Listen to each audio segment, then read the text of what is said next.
बात है। एक गांव में एक नहर हुआ करती थी। उस नहर के पास एक आम का पेड़ था। उस पेड़ पर ढेर सारे आम लगते थे। उसी पेड़ पर एक चुड़ैल रहती थी। रोज रात को एक नारियल के पेड़ की तांत्रिक पूजा किया करती थी।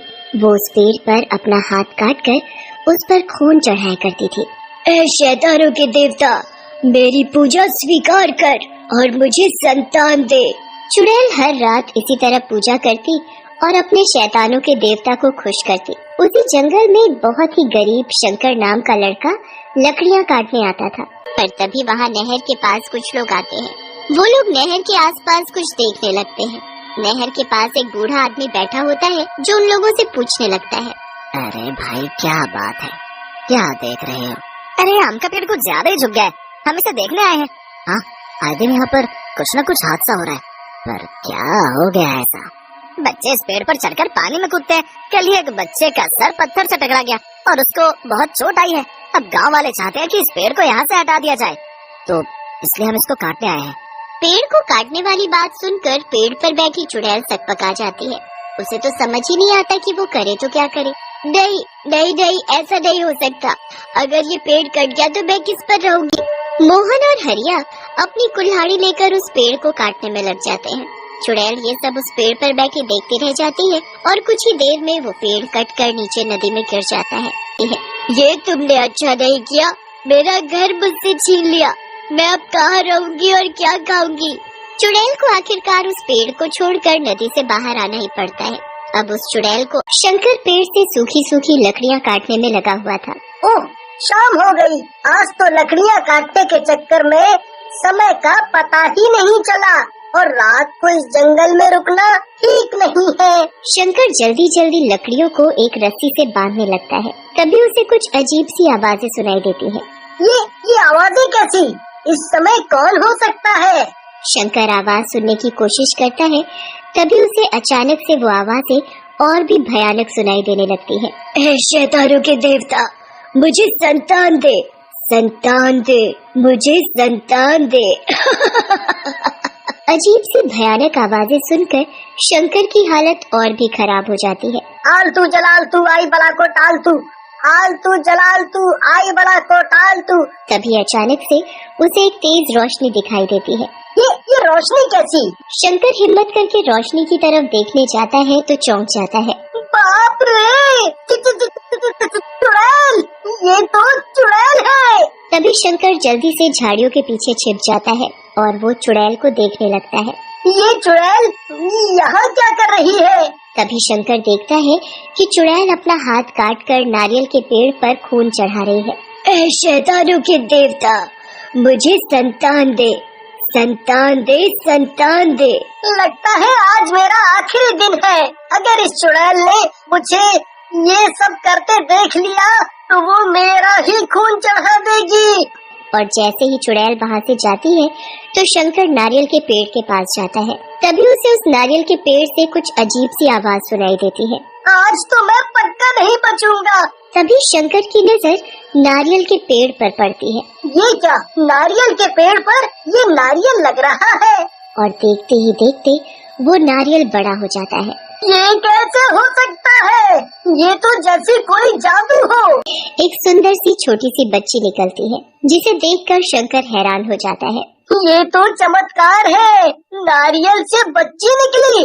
वो छोटी बच्ची बड़ी जोर जोर से रो रही थी तो शंकर उसे अपनी गोद में उठा लेता है और उसे प्यार करने लगता है। क्या हुआ, क्यों रो रही है तू? चुप हो जा।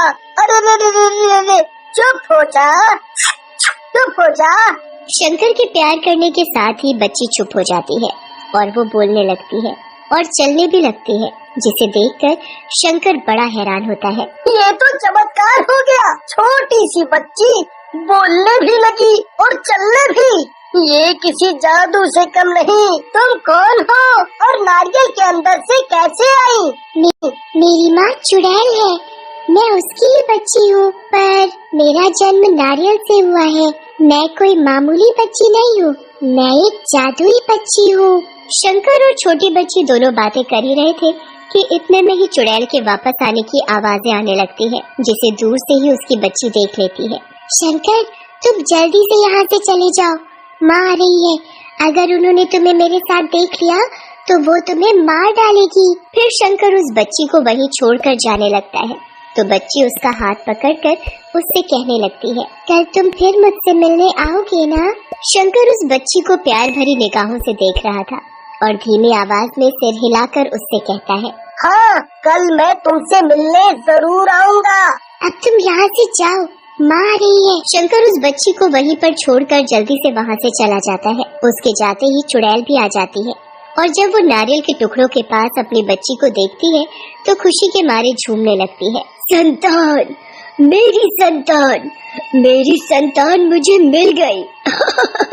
मैं भी माँ बन गई।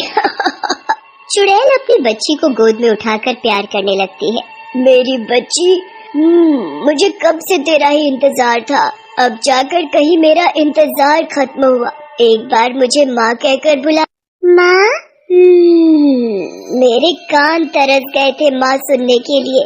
फिर चुड़ैल अपनी बच्ची को बहुत प्यार करती है और इसी तरह सुबह हो जाती है और अगले दिन चुड़ैल अपनी बच्ची से कहती है, मेरी बच्ची, मैं तेरे लिए कुछ खाने के लिए लेने जा रही हूँ। तू अपना ध्यान रखना और इधर उधर कहीं मत जाना। ठीक है माँ, मैं अपना ध्यान रखूंगी। ये कहकर चुड़ैल चली जाती है। बच्ची वही नारियल के पेड़ के पास बैठी शंकर का इंतजार करने लगती है। ये शंकर कब आएगा? इतनी देर हो गई, अभी तक नहीं आया। तभी बच्ची को शंकर आता हुआ दिखाई देता है तो वो दौड़कर उससे लिपट जाती है। तुम्हें आने में इतनी देर क्यों हो गई? मैं कब से तुम्हारा इंतजार कर रही थी। जाओ, मैं तुमसे बात नहीं करती। मैं आ तो कब का चुका था, पर जब तुम्हारी माँ को देखा तो छिप गया। अगर वो मुझे देख लेती तो मुझे जिंदा ही मार डालती। हाँ। फिर शंकर और छोटी बच्ची दोनों आपस में मिलकर खेलने लगते हैं और खेलते खेलते जब दोनों थक जाते हैं तो एक जगह बैठ जाते हैं। मैं तो थक गई, अब मैं नहीं खेल सकती। मैं भी थक गया और मुझे भूख भी लग रही है। बस इतनी सी बात, लो अभी लो। वो छोटी बच्ची अपने जादू से बहुत सी खाने पीने की चीज ला देती है। इतना सारा खाना और चीजें देखकर शंकर की आंखें फटी रह जाती हैं। इतना सारा खाना और इतनी सारी चीजें, ये सब कैसे? मैंने कहा था ना कि मैं जादुई बच्ची हूँ और मैं जादू से कुछ भी ला सकती हूँ। इसी तरह शंकर हर रोज चुड़ैल के जाने के बाद बच्ची से मिलने आता और उसके साथ खूब खेलता और बच्ची भी हमेशा उसका बेसब्री से इंतजार करती। लेकिन कई दिनों तक जब शंकर उससे मिलने नहीं आता तो बच्ची परेशान हो जाती है और उसे उसकी चिंता होने लगती है। क्या बात है, शंकर इतने दिनों से मुझसे मिलने नहीं आया?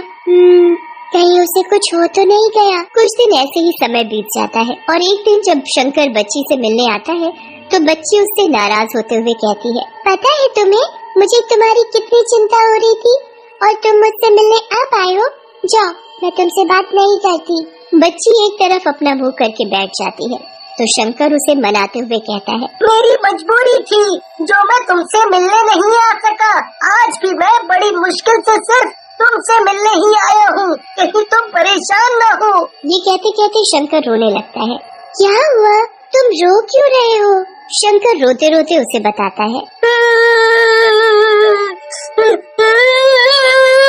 मेरी माँ की तबीयत बहुत खराब है। डॉक्टर ने कहा है उनका इलाज किसी अच्छे अस्पताल में ही कराना होगा, तभी वो ठीक हो पाएगी। पर मेरे पास उनका इलाज कराने के लिए पैसे नहीं है। अगर मेरी माँ का इलाज समय से नहीं हुआ तो मेरी माँ मर जाएगी।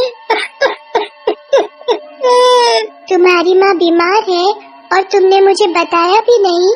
बच्ची जब शंकर से बात कर रही थी तभी अचानक से एक सांप नारियल के पेड़ से आकर बच्ची के ऊपर गिर जाता है तो शंकर बिना सोचे समझे सांप को अपने हाथ में पकड़ लेता है और उसे चाकू से मार देता है। तभी इतने में ही चुड़ैल आ जाती है और अपनी बच्ची को जमीन पर खून में सना हुआ देखकर आग बबूला हो जाती है। मेरी बच्ची को मारने की तेरी हिम्मत कैसे हुई? मैं तुझे नहीं छोड़ूंगी, मैं तुझे मार डालूंगी। और जैसे ही चुड़ैल शंकर को मारने के लिए अपने हाथ आगे बढ़ाती है तो बच्ची अपनी चुड़ैल माँ को रोक लेती है। माँ, इसे मत मारो, ये मुझे मारना नहीं बचाना चाहता था। माँ, इसने तो सांप से मेरी जान बचाई है और आप इसे ही मारना चाहती हो? चुड़ैल अपनी बच्ची की बात सुनकर शंकर को छोड़ देती है। तुम इसे कैसे जानती हो? फिर बच्ची चुड़ैल को सारी बात बताती है।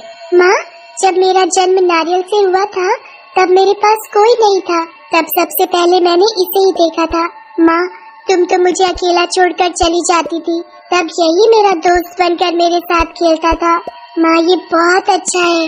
तुमने मेरी बच्ची का ध्यान रखा, उसके लिए धन्यवाद। जब तक मेरी बच्ची बड़ी नहीं होगी, मेरी शक्ति मुझे नहीं मिलेगी।